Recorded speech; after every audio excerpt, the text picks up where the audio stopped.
تو کیا آپ نے اس شخص کی حالت بھی دیکھی جس نے اپنا خدا اپنے خواہش نفسانی کو بنا رکھا ہے، اپنا من مانی سے، یہ اپنے گھٹت سے، اور کافی اور جو شیطان کی راہ پر آ کر اپنا دل میں اپنی خواہش کے موافق خدا بنا رکھا۔ خدا کو کوئی شکل صورت نہیں، یہ خود اپنے ہاتھوں سے ان کو صورت شکل بنا کے اس کو سامنے عبادت کرتے ہیں۔ یہ بڑی غلطی میں مبتلا ہے۔ تو کیا آپ نے اس شخص کی حالت بھی دیکھی جس نے اپنا خدا اپنے خواہش نفسانی کو بنا رکھا ہے، اور خدا تعالیٰ نے اس کو باوجود سمجھ بوجھ کے گمراہ کر دیا۔ سمجھ بوجھ کے اللہ تعالیٰ نے سمجھ دیا۔ دیکھو، اللہ تعالیٰ نے انسانوں کو سمجھ دے دیا، حیوانوں کو سمجھ نہیں دیا۔ یہی فرق ہے انسان اور حیوانات میں۔ ہم کو سمجھ دیا، ہمیں ڈومیسٹک بنا دیا، اور ان سے وہ جو باقی جانور ہیں، دیکھو ایک دوسرے سے ملے جلے ہوئے نہیں رہتے۔ ہم انسان ہیں، ہم جانور ہیں، لیکن ایک دوسرے سے نہیں ملتے۔ ادھارن کے لیے ایک میں بتا دیتا ہوں، ایک گیدم ہے جس کو ہم اردو میں بولتے ہیں کتا۔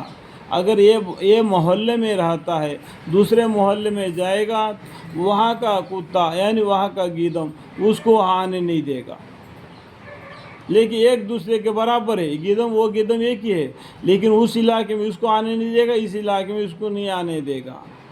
اسی طریقے سے اللہ تعالیٰ نے ہم کو سمجھ دے دیا، ہمیں سمجھنے کی توفیق دے دیا۔ ہم لوگ امریکہ میں جا کے بھی رہتے، کینیڈا میں جا کے بھی رہتے، اور ہندوستان میں بھی رہتے، چائنا میں رہتے، پاکستان میں، ہر ملک کنٹری میں ہم انسان جا کے رہتے، کیونکہ ہم کو سمجھ بوجھ دے دیا۔ روزی روٹی کمانے کے لیے ایک دوسرے زمانے میں چلے جاتے ہیں۔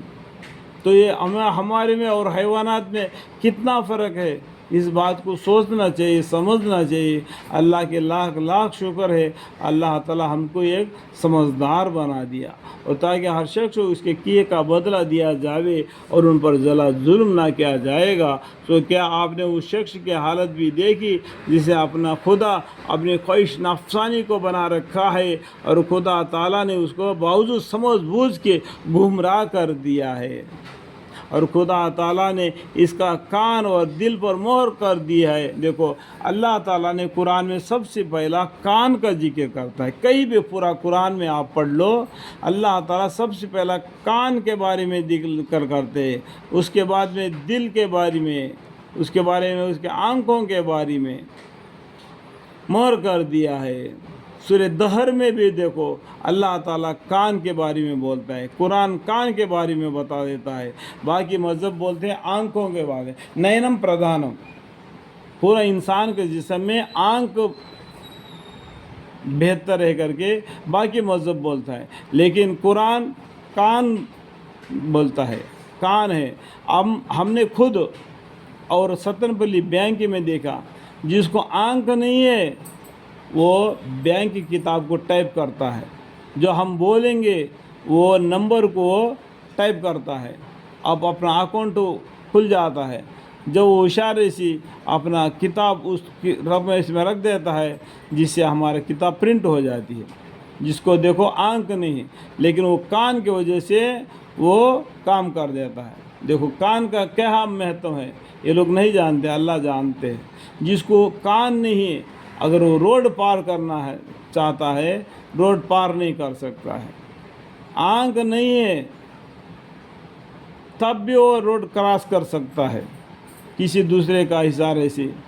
کان سے آواز آتا ہے کہ کوئی سانپ کا ہو، بچھو کا ہو، کئی جانور کا ہو، کوئی گاڑی کا ہو، وہ آ رہا ہے، اس کو وہ پہچانتا ہے۔ آنکھ نہیں تب بھی، اگر کان ہے تو پہچانتا ہے۔ تو کان آنکھ سے بھی زیادہ ہے۔ اللہ تعالیٰ نے قرآن میں کان کے بارے میں زیادہ بحث کر دیا، اور سب سے پہلا کان کا ہی بات نکل جاتا ہے۔ اس بات کو سمجھنا چاہیے، سوچنا چاہیے کہ باقی مذہب کے بارے میں نہیں سوچنا، بلکہ ہمارے قرآن اللہ نے ہمارے لیے ہدایت کر کے بھیج دیا، اس کو ہم نے پڑھنا ہے، سمجھنا ہے۔ اللہ تعالیٰ نے کیا بولتے ہیں، اور خدا تعالیٰ نے اس کے کان اور دل پر مہر کر دی ہے اور اس کو آنکھوں پر پردہ ڈال دیا ہے، سو اس شخص کو بعد خدا کے گمراہ کر دینے کے کون ہدایت کرے، کیا تم پھر بھی نہیں سمجھتے؟ دیکھو، سو ایسے شخص کو بعد خدا کے گمراہ کر دینے کے کون ہدایت کرے، کیا تم پھر بھی نہیں سمجھتے؟ اتنا بتانے کے باوجود بھی، اتنا سمجھانے کے باوجود بھی جو گمراہی اختیار کر دیا، اور خدا جس کو گمراہ کر دے اور اس کو کون ہدایت کر دے، اور جس کو اللہ تعالیٰ نے گمراہ کر دے اور اس کو کون ہدایت کر سکتا ہے؟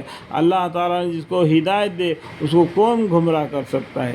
سب کچھ اللہ کے ہاتھ میں ہے، ہم سب اللہ کے مطیع ہے، اللہ کو عبادت کرنا چاہیے، اللہ سے ہی مدد مانگنا